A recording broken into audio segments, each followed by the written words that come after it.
નમસ્તે વિદ્યાર્થીઓ, ગયા લેક્ચરમાં આપણે ઓક્સિડેશન રિડક્શન ને એ રાસાયણિક પ્રક્રિયાઓ છે એની વાત કરી હતી. હવે આ લેક્ચરમાં સ્વાધ્યાયમાં આપણે જે પ્રક્રિયાઓ આવે છે, સ્વાધ્યાયના કેટલાક પ્રશ્નો છે જેમાં ઓક્સિડેશન રિડક્શનને લગતા પ્રશ્નો છે, રાસાયણિક સમીકરણને સંતુલન કરવાના પ્રશ્નો છે. તો એ પ્રશ્નો છે એની પહેલા વાત કરીએ. સૌથી પહેલા અહીંયા આગળ 4 સમીકરણ આપેલા છે, 1, 2, 3 અને 4. આ સમીકરણોમાં તમારે ઓક્સિડેશન અને રિડક્શન એની વાત કરવાની છે. એટલે કે કયા પદાર્થ છે એ ઓક્સિડેશન પામે છે અને કયો પદાર્થ છે રિડક્શન પામે છે. આ યાદ તો છે ને કે જે રાસાયણિક પ્રક્રિયા હોય, જે પદાર્થ છે એ ઓક્સિડેશન પામે એ શું કરશે, તો કે પદાર્થમાં ઓક્સિજન ઉમેરાશે અથવા હાઇડ્રોજન દૂર થશે. તો રિડક્શન પામે એ પદાર્થ માટે શું હોય, તો કાં તો હાઇડ્રોજન ઉમેરાય અથવા ઓક્સિજન દૂર થાય. હવે પહેલી પ્રક્રિયા આપણે જોઈએ તો જે પહેલી પ્રક્રિયા છે એમાં Na ડાબી બાજુએ Na છે પણ જમણી બાજુએ Na2O બને છે, એટલે Na માં ઓક્સિજન ઉમેરાય છે, એટલે કે Na નું ઓક્સિડેશન થાય છે. એવી જ રીતે જે O2 છે એમાંથી ઓક્સિજન દૂર થાય છે, O2 રિડક્શન પામે છે એવું કહેવાય. તો આ જે પહેલી પ્રક્રિયા છે કેવી પ્રક્રિયા થઈ આપણી, તો કે Na છે એનું ઓક્સિડેશન થશે અને O2 છે એ રિડક્શન પામતો પદાર્થ થશે. હવે બીજી પ્રક્રિયા છે CuO H2. હવે CuO આમાંથી ઓક્સિજન દૂર થાય છે, સામે Cu બને છે, એટલે જે CuO છે એનું રિડક્શન થાય છે કારણ કે તે ઓક્સિજન ગુમાવે છે. H2 છે એ ઓક્સિજન મેળવીને H2O બને છે, એટલે H2 ઓક્સિજન મેળવે છે, એટલે આ જે બીજી પ્રક્રિયા છે એમાં H2 છે એનું ઓક્સિડેશન થાય છે. ત્રીજી પ્રક્રિયા છે તો ત્રીજી પ્રક્રિયામાં એલ્યુમિનિયમ છે એ ઓક્સિજન મેળવે છે, એટલે Al2O3 થાય છે, એટલે એલ્યુમિનિયમનું ઓક્સિડેશન થાય છે. એલ્યુમિનિયમ ઓક્સિજન મેળવે છે અને માટે Al2O3 બને છે, એટલે એલ્યુમિનિયમનું ઓક્સિડેશન થાય છે. જ્યારે Fe3O4 છે એ ઓક્સિજન ગુમાવે છે, એમાંથી Fe બની જાય છે, એટલે Fe3O4 નું રિડક્શન થાય છે. અને છેલ્લે ચોથું MnO2 + 4HCl, MnCl2, H2O અને Cl2. અહીંયા આગળ MnO2 આ પદાર્થ ઓક્સિજન ગુમાવે છે અને એને કારણે એનું રિડક્શન થશે. MnO2 નું રિડક્શન થઈને MnCl2 બને છે. જ્યારે HCl છે એ HCl H ગુમાવે છે અને H ગુમાવવાને કારણે HCl માંથી Cl2 બને, એટલે H ગુમાવે છે અને એને કારણે H ગુમાવે, હાઇડ્રોજન ગુમાવે એટલે ઓક્સિડેશન થાય છે. તો આમ MnO2 નું રિડક્શન થાય છે જ્યારે HCl નું ઓક્સિડેશન થાય છે એવું કહી શકાય. તો આ કઈ પ્રક્રિયાઓ છે, આપણે જે પ્રક્રિયાઓ આપી એમાં કયો પ્રક્રિયા ઓક્સિડેશન પામે છે અને કયો પ્રક્રિયા છે રિડક્શન પામે છે એની વાત કરી. હવે આપણે અહીંયા સમીકરણને સંતુલિત કરવાનો સ્વાધ્યાયનો પ્રશ્ન છે. HNO3 + CaOH twice, CaNO3 twice + H2. હવે આપણે અહીંયા બંને બાજુએ દરેક તત્વના પરમાણુની સંખ્યા સમાન કરવાની છે. આપણે શરૂઆત જો કરીએ ને તો n થી કરીએ. n અહીંયા 1 છે, અહીંયા કૌંસની બહાર 2 એટલે n ના 2 ગણે, n 2 છે. n 2 છે એટલે આપણે આ બાજુએ 2 કરવા પડે, એટલે નાઇટ્રોજન 2 થઈ જાય. હવે નાઇટ્રોજન 2 થાય તો ઓક્સિજન કેટલા થાય એ જોઈએ. ઓક્સિજન 3 દુ 6, 6 ને 2 8. ત્યારે અહીંયા 3 દુ 6, 3 દુ 6 હોવાથી મારે અહીંયા 2 મૂકવા પડે, એટલે 6 ને 2 8 થાય. એટલે હાઇડ્રોજન 2 દુ 4 થાય. તો અહીંયા હાઇડ્રોજન 2 દુ 4 છે જોઈએ, તો કે આ 2 અને આ 2 4, એટલે બેલેન્સ થઈ ગયું. કેલ્શિયમ 2 બાજુ 1 1 જ છે. હું ફરી વાર કહું છું કે n ની બાર અહીંયા કૌંસની બાર 2 હતા, જે n ના હતા, એટલે n 2 હતા. n ને 2 કરવા માટે આપણે n ની આગળ HNO3 ની આગળ 2 મૂક્યા. HNO3 ની આગળ 2 મૂક્યા એટલે ઓક્સિજન 3 દુ 6 અને 6 ને 2 8 છે, કારણ કે કૌંસની બાર 2 છે, ઓક્સિજન ના પણ ગણાય.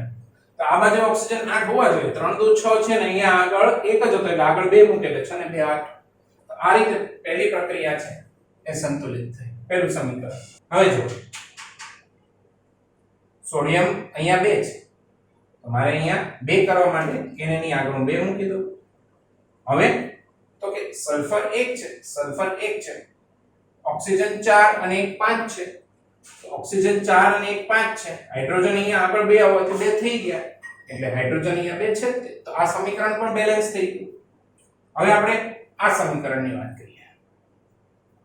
NaCl + AgNO3 AgCl NaNO3. તમે આમ જોવા જાવ તો આ બે બાજુ બધા તત્વોના પરમાણુની સંખ્યા સરખી જ છે. Na ડાબી બાજુ 1, જમણી બાજુ 1, Ag1 Cl1 Cl1, N1 N1, O3 O3. એટલે આપણે બેલેન્સ કરવાની જરૂર નથી. બંને બાજુએ દરેક તત્વના પરમાણુની સંખ્યા સરખી છે. હવે છેલ્લું સમીકરણ BaCl2 H2SO4 BaSO4 HCl. હવે અહીંયા આગળ Cl2 છે, ડાબી બાજુએ Cl2 છે, જ્યારે જમણી બાજુએ Cl1 છે. તો આપણે જમણી બાજુએ Cl ને 2 કરવા પડે, એટલે હું એની આગળ 2 મૂકું છું. અહીંયા તો ન જ મુકાય, આગળ જ મૂકવા પડશે હંમેશા બેલેન્સ કરવા માટે.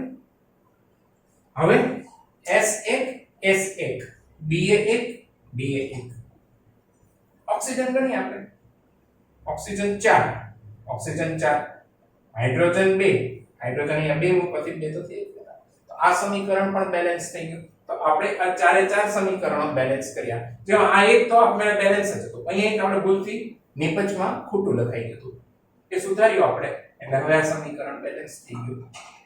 તો હવે જોવા જઈએ આ રીતે, તો આપણા સમીકરણો જ્યારે બેલેન્સ થઈ ગયા છે, તો હવે આપણે ફરીથી હવે શબ્દોમાં લખેલી જે પ્રક્રિયાઓ છે એને આપણે રાસાયણિક સમીકરણમાં ફેરવવાની છે. શબ્દોમાં લખેલી પ્રક્રિયાને આપણે રાસાયણિક સમીકરણમાં ફેરવીએ. પહેલું છે પોટેશિયમ બ્રોમાઇડ વત્તા કેલ્શિયમ ક્લોરાઇડ, સામે બને છે પોટેશિયમ આયોડાઇડ વત્તા બેરિયમ બ્રોમાઇડ. હવે અહીંયા આગળ શબ્દોમાં લખેલું છે એટલે ફરીથી આપણને સંયોજકતા આવડવી જોઈએ, તો એ જ સંયોજકતા પછી બનશે. હું અહીં સંયોજકતા સાઈડમાં લખતો જઈશ. પોટેશિયમ બ્રોમાઇડ એટલે પોટેશિયમ એટલે K+ અને બ્રોમાઇડ એટલે બ્રોમિન Br-. તો બે સીધા જોડાશે, એટલે એનું અણુ સૂત્ર બનશે KBr. હવે કેવા છે તો કે દ્રાવણ સ્વરૂપે Aq plus barium chloride, barium ઉપર +2 અને ક્લોરીન ઉપર -1, એટલે બેરિયમ ક્લોરાઇડ તો કે બેરિયમ ના બે ક્લોરીન ને મળશે, ક્લોરીન નો એક લખવાની જરૂર નથી, એટલે BaCl2 બનશે. હવે શું બને છે એમાંથી તો કે potassium iodide, potassium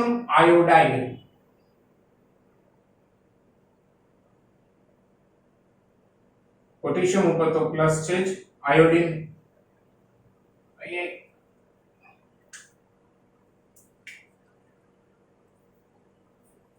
potassium iodide નહીં, અહીંયા આગળ પોટેશિયમ ક્લોરાઇડ બનશે.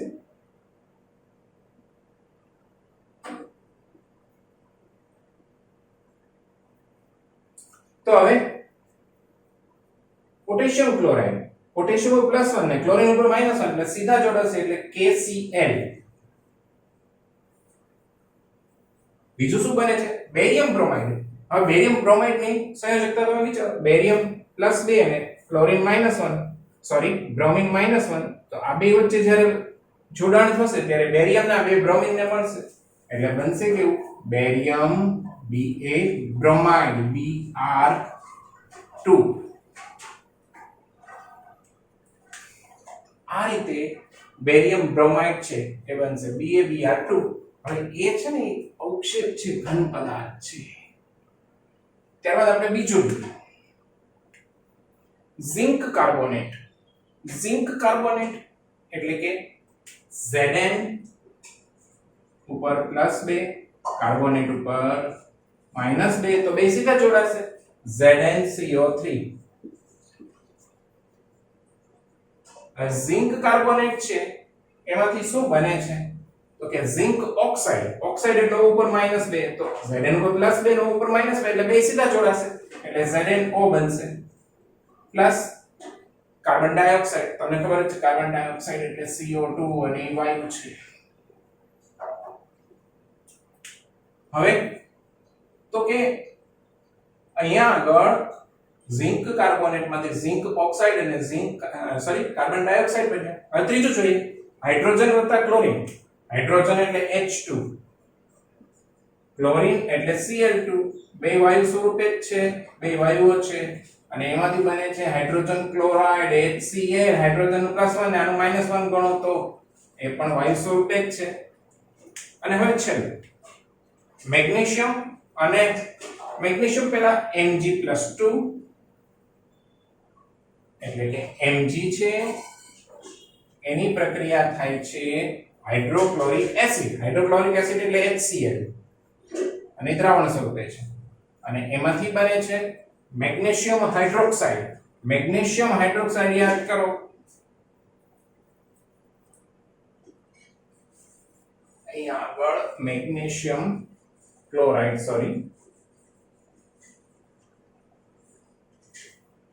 તો મેગ્નેશિયમ ક્લોરાઇડ બનશે Mg ઉપર +2 સંયોજકતા વત્તા ક્લોરીન ઉપર -1 સંયોજકતા સીધા જોડાઈ જશે. તો કે ન જોડાય સીધા, આની બે સંયોજકતા છે આની એક છે એટલે આના બે ક્લોરીન ને મળશે એટલે MgCl2 બનશે. તો આ રીતે મેગ્નેશિયમ ક્લોરાઇડ અને બને છે હાઇડ્રોજન વાયુ એટલે કે H2.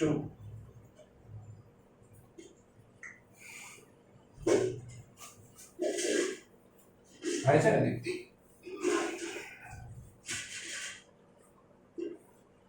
હવે જો આપણે અહીંયા રાસાયણિક સમીકરણને સંતુલિત કરીને એ પ્રક્રિયાનો આપણે પ્રકાર લખવાનો છે. આપણે પહેલી પ્રક્રિયા જોઈએ.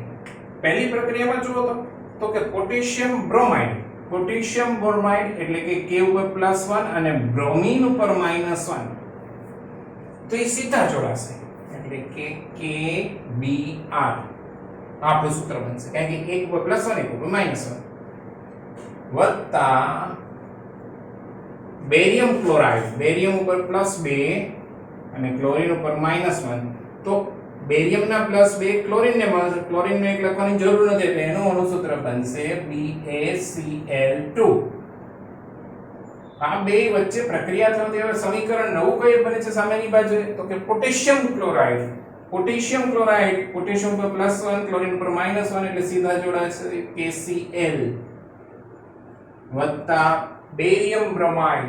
હવે આ બે જોડાશે, આ બે જોડાશે એટલે બેરિયમ ઉપર +2 છે અને બ્રોમિન ઉપર -1 છે એટલે બેરિયમના બે બ્રોમિન ને મળશે એટલે એ બનશે BaBr2, કારણ કે બ્રોમિન બેરિયમના બે બ્રોમિન ને મળશે અને એ ઘન સ્વરૂપે છે.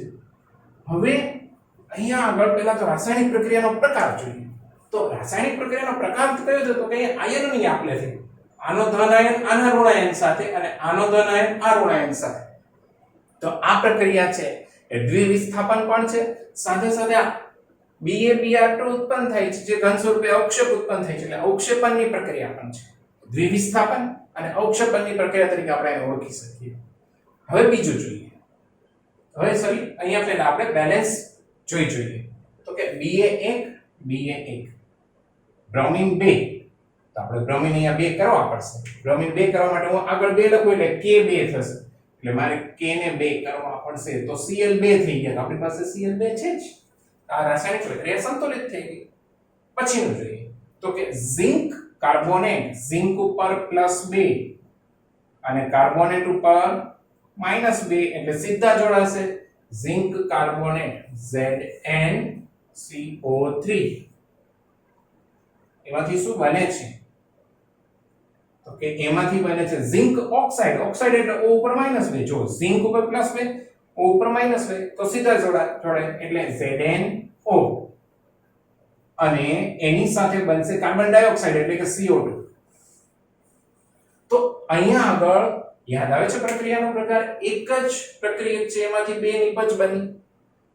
આ વિઘટનની રાસાયણિક પ્રક્રિયા થઈ જે રાસાયણિક પ્રક્રિયા દરમિયાન એક પ્રક્રિયકમાંથી બે કે તેથી વધારે નિપજનું નિર્માણ થાય તેવી રાસાયણિક પ્રક્રિયાને વિઘટન કહેવાય. એટલે આ વિઘટનની પ્રક્રિયા છે. હવે આપણે બેલેન્સની વાત કરીએ તો આ લગભગ બેલેન્સ જેવું જ દેખાય છે. ZnH C1 ઓક્સિજન 3 ઓક્સિજન અહીંયા 1 અને અહીંયા 2 2 ને 1 3 એટલે કે આ બેલેન્સ પ્રક્રિયા જ છે. હવે ત્રીજી પ્રક્રિયાની વાત કરીએ તો કે ઝિંક કાર્બોનેટ પછી આવશે હવે હાઇડ્રોજન અને ક્લોરીન બંને વાયુ એટલે કે હાઇડ્રોજન H2 વત્તા ક્લોરીન Cl2. તો એમાંથી બને છે hydrogen carbon hydrogen chloride HCl એ પણ વાયુ સ્વરૂપે જ અહીંયા છે. તો અહીંયા આગળ પહેલા પ્રક્રિયાનો પ્રકાર આપણે નક્કી કરીએ. બે પ્રક્રિયા ભેગા થાય છે અને એક નિપજ બને છે. જે રાસાયણિક પ્રક્રિયામાં બે પ્રક્રિયકો વચ્ચે પ્રક્રિયા થઈને એક જ નિપજનું નિર્માણ થાય એવી પ્રક્રિયાને સંયોગીકરણની પ્રક્રિયા કહેવામાં આવે. એટલે આ સંયોગીકરણની પ્રક્રિયાનું ઉદાહરણ છે. હવે અહીંયા આગળ આપણે બેલેન્સ કરવા જોઈએ તો ક્લોરીન ડાબી બાજુએ 2 છે જ્યારે જમણી બાજુએ 1 જ છે. એટલે આપણે જમણી બાજુએ 2 ક્લોરીન કરવા પડે. તો હાઇડ્રોજન 2 થયા. તો આપણે હાઇડ્રોજન તો 2 છે જ એટલે પ્રક્રિયા બેલેન્સ જ થઈ ગઈ. અને હવે છેલ્લી રાસાયણિક પ્રક્રિયા જોઈએ. હવે જો આપણે આ ચોથી રાસાયણિક પ્રક્રિયા છે એની વાત કરીએ. ચોથી રાસાયણિક પ્રક્રિયામાં તો કે મેગ્નેશિયમ છે એ અને હાઇડ્રોક્લોરિક એસિડ વચ્ચે પ્રક્રિયા થઈ છે. એટલે મેગ્નેશિયમ એટલે Mg વત્તા હાઇડ્રોક્લોરિક એસિડ એટલે HCl. આ બે વચ્ચે પ્રક્રિયા થવાથી મેગ્નેશિયમ ક્લોરાઇડ બને છે. યાદ કરો સંયોજકતા મેગ્નેશિયમની +2 ક્લોરીનની -1 એટલે કે મેગ્નેશિયમ ક્લોરાઇડ બને એટલે Mg ના 2 ક્લોરીનને મળે. ક્લોરીનનો એક Mg ની બાજુમાં ન લખાય એટલે કે MgCl2 અને એની સાથે સાથે બને છે હાઇડ્રોજન વાયુ એટલે કે H2. હવે આ રાસાયણિક પ્રક્રિયા કઈ છે? તો અહીંયા મેગ્નેશિયમ છે એ HCl માંથી Cl ને દૂર કરે છે, પોતે આવી જાય છે. એટલે કે જે રાસાયણિક પ્રક્રિયામાં એક પ્રક્રિયા વધુ સક્રિય તત્વ છે એ ઓછું સક્રિય તત્વ છે એના ક્ષારના દ્રાવણમાંથી એને દૂર કરે તો એવી રાસાયણિક પ્રક્રિયાને વિસ્થાપનની પ્રક્રિયા કહેવાય. એટલે આપણી જે છેલ્લી પ્રક્રિયા છે એ વિસ્થાપન પ્રક્રિયાનું ઉદાહરણ છે. હવે તો આપણે આ પ્રક્રિયાને બેલેન્સ કરવા છે તો જમણી બાજુ ક્લોરીન 2 છે એટલે આપણે ડાબી બાજુએ ક્લોરીન 1 હોવાથી 2 કરવા પડશે. તો ક્લોરીન 2 થઈ ગયા. તો હવે હાઇડ્રોજન 2 થયા. તો હાઇડ્રોજન જમણી બાજુએ 2 છે જ. મેગ્નેશિયમ 2 બાજુએ 1 જ છે એટલે આપણી પ્રક્રિયા હવે બેલેન્સ થઈ ગઈ.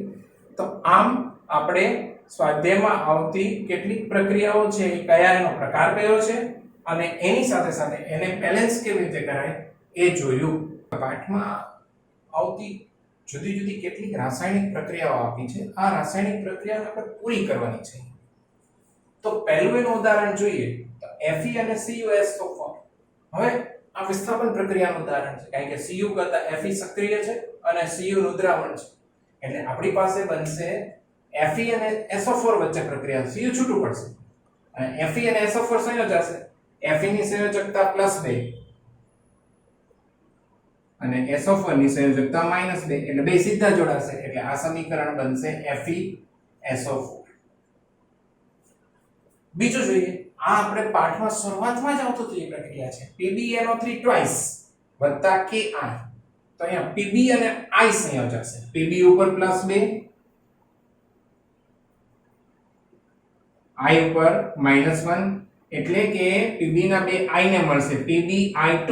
I નો એક Pb ની બાજુમાં લખવાની જરૂર નથી એટલે PbI2 બનશે. હવે K ઉપર +1 છે અને NO3 ઉપર -1 છે એટલે એ બે સીધા જોડાશે KNO3. આ પ્રક્રિયામાં બેલેન્સની જરૂર પડશે. અહીંયા આગળ N છે એ 2 છે જમણી બાજુએ ડાબી બાજુએ સોરી કૌંસની બહાર 2 છે N ના ગણાય એટલે આપણે N ને જમણી બાજુએ 2 કરવા પડશે. તો હવે K 2 થયા. તો અહીંયા K 2 છે જ I 2 છે અહીંયા I 2 છે. ઓક્સિજન 3 દુ 6 ઓક્સિજન 3 દુ 6 PbA તો આપણી પ્રક્રિયા બેલેન્સમાં જ છે. આ બે મૂક્યા પછી બેલેન્સ થઈ ગયું. હવે અહીંયા આગળ Zn HCl અહીંયા Zn અને Cl સંયોજાશે. હંમેશા એક ધન આયન ને એક ઋણ આયન સંયોજાય. તો હવે Zn ઉપર +2 Cl ઉપર -1 તો Zn ના બે Cl ને મળે એટલે બનશે ZnCl2 પ્લસ હાઇડ્રોજન વાયુ છૂટો પડશે. અહીંયા બેલેન્સની જરૂર પડશે. ક્લોરીન ના 2 છે અહીંયા એટલે ક્લોરીન 2 કરવા માટે આપણે આગળ 2 મૂકશું તો હાઇડ્રોજન 2 થશે. તો અહીંયા હાઇડ્રોજન 2 છે જ. હવે Na H2 આમાં બનશે NaOH સોડિયમ હાઇડ્રોક્સાઇડ વત્તા હાઇડ્રોજન વાયુ. કરો બેલેન્સ હવે આને. તો કે Na H2 હવે આપણે જોઈએ તો Na1 H2 સોરી O1 હવે H2 અને અહીંયા 3 તો અહીંયા હું H ને પેલા 4 કરી દઉં એટલે ઓક્સિજન 2 થાય એટલે હું આગળ 2 મૂકી દઉં. તો હવે હાઇડ્રોજન 2 દુ 4 હાઇડ્રોજન 2 દુ 4 પણ Na 2 થી એને 2 કરવા હું અહીંયા 2 કરી દઉં એટલે હવે આ બેલેન્સ થશે. હવે CaO આવી ગયો આપણે કળી ચૂનામાં પાણી ઉમેરીએ એટલે કેલ્શિયમ હાઇડ્રોક્સાઇડ ફોડેલો ચૂનો બને, ચૂનાનું ફૂટવું એ પ્રક્રિયા છે. કેલ્શિયમ હાઇડ્રોક્સાઇડ નું સૂત્ર કેવી રીતે થશે? Ca ઉપર +2 OH ઉપર -1 એટલે Ca ના 2 OH ને મળશે, પણ OH સમૂહ છે એટલે એને કૌંસમાં લખવા પડશે એટલે Ca કૌંસમાં OH કૌંસની બહાર 2 Ca1 Ca1 ઓક્સિજન 2 ઓક્સિજન 1 અને 1 2 હાઇડ્રોજન 2 હાઇડ્રોજન 2. હવે તો કે PbNO3 ટ્વાઇસ વિઘટનની પ્રક્રિયામાં આપણે ઉષ્મીય વિઘટનમાં ઉદાહરણ લીધું હતું. જ્યારે લેડ નાઇટ્રેટના પાવડરને ગરમ કરવામાં આવે ત્યારે લેડ ઓક્સાઇડ બને PbO વત્તા નાઇટ્રોજન ડાયોક્સાઇડ વાયુ બને અને વત્તા ઓક્સિજન વાયુ બને. હવે આને આપણે બેલેન્સ કરીએ તો નાઇટ્રોજન છે એ 2 છે તો આપણે નાઇટ્રોજનને 2 કરવા પડશે. તો હવે ઓક્સિજન 2 દુ 4 ને 2 6 થયા તો ઓક્સિજન 6 અને Pb1 હવે AgCl આ આપણે પ્રકાશ વિઘટનની પ્રક્રિયામાં આવ્યું હતું ક્લોરીન AgCl ને હવામાં ખુલ્લું રાખીએ સૂર્યપ્રકાશની હાજરીમાં તો આપણને ચાંદી છૂટી મળે, Ag છૂટું પડે વત્તા ક્લોરીન વાયુ Cl2. અહીંયા આગળ જો ક્લોરીન 2 છે તો ક્લોરીન 2 Ag 2 છે એટલે આપણે Ag 2 કરવા પડશે. CuO વત્તા H2 કોપરના ભૂકાને જ્યારે હવામાં ગરમ કરવામાં આવે ત્યારે એમાંથી કોપર ઓક્સાઇડ બનતો હતો, એની બધી પાછું આપણે હાઇડ્રોજન વાયુ પસાર કરતા હતા ત્યારે કોપર ઓક્સાઇડ પડ દૂર થતું હતું. આ એ પ્રક્રિયા છે રિડક્શનની પ્રક્રિયા, એટલે આમાંથી કોપર છૂટું પડશે એટલે Cu વત્તા H2 અને O ભેગા થશે એટલે H2O. હવે AgNO3 અને NaCl આમાં Ag અને Cl પ્રક્રિયા કરશે, બે + 1 - 1 એટલે સીધા જોડાશે AgCl વત્તા NaNO3 Na ઉપર +1 અને NO3 ઉપર -1. હવે Fe2O3 અને Al આ પાછી વિસ્થાપન પ્રક્રિયા આવી ગઈ કે Fe કરતા Al છે એ વધુ સક્રિય છે એટલે Al અને O સંયોજાશે. જો Al ઉપર +3 અને O ઉપર -2 એટલે O ના 2 Al ની બાજુમાં, Al ના 3 O ની બાજુમાં એટલે બનશે આવું Al2 આ O ના 2 ને લખ્યા O3 આ Al ના 3 વત્તા Fe છૂટું પડેલું. હવે એલ્યુમિનિયમ 2 છે એ તો અહીંયા છે Fe2 અહીંયા Fe2 મૂકવા પડશે. ઓક્સિજન 3 એટલે બેલેન્સ થઈ ગયું. હવે છેલ્લી રાસાયણિક પ્રક્રિયા જોઈએ Na2CO3 CaCl2 અહીંયા Na અને Cl પ્રક્રિયા કરશે એટલે NaCl બનશે, એક આપણી નિપજ વત્તા Ca અને CO3 CO ઉપર +2 CO3 ઉપર -2 એટલે સીધા જોડાશે CaCO3. બેલેન્સમાં જોઈએ તો Na ના 2 છે એટલે મારે Na ની આગળ 2 લખવા પડશે. Cl 2 છે તો ક્લોરીન આપમેળે જ 2 થઈ ગયા. Ca1 O3 એટલે પ્રક્રિયા બેલેન્સ થઈ ગઈ. તો આ કેટલીક વધારાની રાસાયણિક પ્રક્રિયા, આમ તો જોઈએ તો બધી પ્રક્રિયા અલગ અલગ રીતે આપણા પાઠમાં આવી ગયેલી છે તો એના ઉદાહરણ મેં લીધા હતા. તો આ પાઠ આપણો જે પહેલો પાઠ છે એમાં આપણે શરૂઆતમાં તો કે રાસાયણિક સમીકરણની સમજ મેળવી, એને કેવી રીતે સંતુલિત કરવું એના 7 સોપાન જોયા હતા. રાસાયણિક સમીકરણને શા માટે સંતુલિત કરવું જોઈએ એનું મહત્વ જોયું હતું, એની જરૂરિયાત જોઈ હતી દળ સંચયના નિયમ મુજબ. પછી આપણે રાસાયણિક પ્રક્રિયાના પ્રકારો સંયોગીકરણ, વિઘટન, વિસ્થાપન આ બધા જોયા. ઓક્સિડેશન, રિડક્શન, દ્વિવિસ્થાપન, અવક્ષેપન, ક્ષારણ અને ખોરાપણ આ બધી જ પ્રક્રિયાની વાત કરી, એમાં આવતી પ્રવૃત્તિઓની વાત કરી અને છેલ્લે આપણે સ્વાધ્યાયમાં આવતી રાસાયણિક પ્રક્રિયાઓ લીધી. તો અહીંયા આગળ આપણો પહેલો પાઠ, પહેલું પ્રકરણ છે એ પૂરું થાય છે. હવે પછીના જે લેક્ચર હશે એમાં આપણે બીજા પાઠથી શરૂઆત કરશું.